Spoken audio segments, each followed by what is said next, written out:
Breaking news आ रही है। Ukraine ने दावा किया है कि रूस ने ईरान के सुसाइड ड्रोन का दूसरा बैच भी जंग में मैदान में उतार दिया है।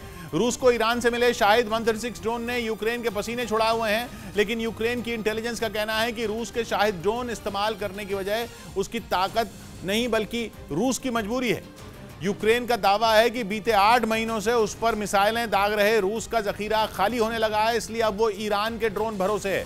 यानी यूक्रेन का दावा है कि रूस ईरान के शाहिद 136 ड्रोन को अपना हथियार इसलिए बना रहा है क्योंकि उसके पास इसके अलावा और कोई चारा नहीं है। शाहिद 136 ड्रोन वो हथियार है जिसने जंग में कमजोर पड़ते दिख रहे रूस को फिर से ताकत से भर दिया है। क्योंकि रूस को शाहिद ड्रोन ऐसे वक्त में मिला जब वो यूक्रेन के हाथों तगड़ी मार खा रहा है, लेकिन ईरान का ड्रोन पुतिन का ऐसा अस्त्र बन गया जिसने यूक्रेन की राजधानी कीव को बुरी तरह दहला दिया। मगर यूक्रेन के डिफेंस इंटेलिजेंस प्रमुख किरिलो बुदानोव ने दावा किया कि शाहिद 136 ड्रोन पुतिन की कोई पहली पसंद नहीं बल्कि उनके पास मौजूद आखिरी ऑप्शन है। मतलब कि शाहिद ड्रोन डूबते को तिनके का सहारा भर है। यूक्रेन के मिलिट्री इंटेलिजेंस चीफ ने कहा कि रूस की मिसाइलें तेजी से खत्म हो रही हैं। बात चाहे इस्कंदर मिसाइल की हो या कलिब्र की, रूस की हर मिसाइल खत्म होती जा रही है और तो और उनसे एकदम सटीक निशाना भी नहीं लग पा रहा। इसलिए रूस ईरान से बड़ी तादाद में शाहिद ड्रोन खरीद रहा है और वो उन ड्रोन का पहला बैच इस्तेमाल भी कर चुका है। इसलिए रूस को अब शाहिद ड्रोन की दूसरी खेप निकालनी पड़ रही है। लेकिन यूक्रेन का कहना है कि रूस चाहे जितने शाहिद बरसा ले, जीतेगा तो यूक्रेन ही। क्योंकि यूक्रेन का दावा है कि वो भी शाहिद ड्रोन का कचूमर निकालने में कोई कसर नहीं छोड़ रहा।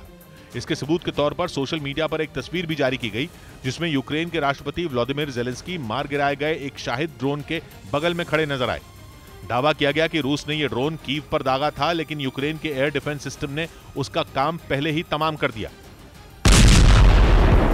पश्चिमी रक्षा विशेषज्ञों का कहना है कि अमेरिका और उसके साथी देशों के लगाए प्रतिबंध रूस पर इतने भारी पड़ रहे हैं कि वो क्रूज और बैलिस्टिक मिसाइलों को बनाने में इस्तेमाल होने वाले कंपोनेंट ही नहीं खरीद पा रहा।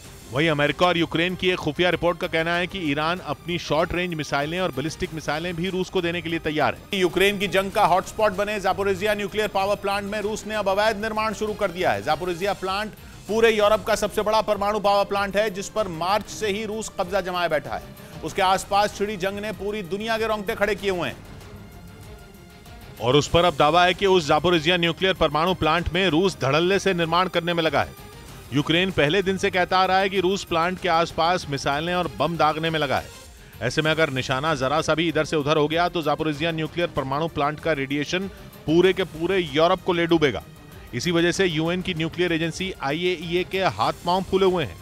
वो प्लांट के इर्द गिर्द सिक्योर जोन बनाने की बात कह रही है, जिसका मतलब यह है कि न तो प्लांट के अंदर से फायरिंग होगी और न ही प्लांट पर निशाना साधा जाएगा।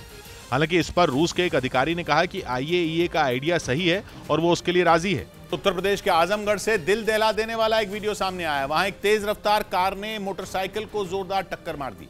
पूरी घटना वहां लगे एक CCTV कैमरे में रिकॉर्ड हुई, जिसमें बेकाबू कार की मोटरसाइकिल से जोरदार भिड़ंत होती नजर आई। इस घटना का जो वीडियो सामने आया उसमें सड़क से कई गाड़ियां गुजरती दिखाई दी। इसी दौरान वहां से एक मोटरसाइकिल भी गुजरती नजर आई।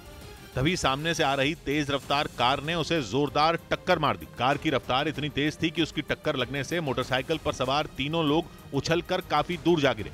इस घटना के बाद वहां अफरा तफरी मच गई और देखते ही देखते लोगों की भीड़ लग गई। इस हादसे में तीनों लोग बुरी तरह घायल हो गए, जिन्हें वहां मौजूद लोगों ने फौरन अस्पताल में भर्ती करवाया। घटना की जानकारी मिलने के बाद पुलिस ने कार को कब्जे में ले लिया और ड्राइवर की तलाश में जुट गई।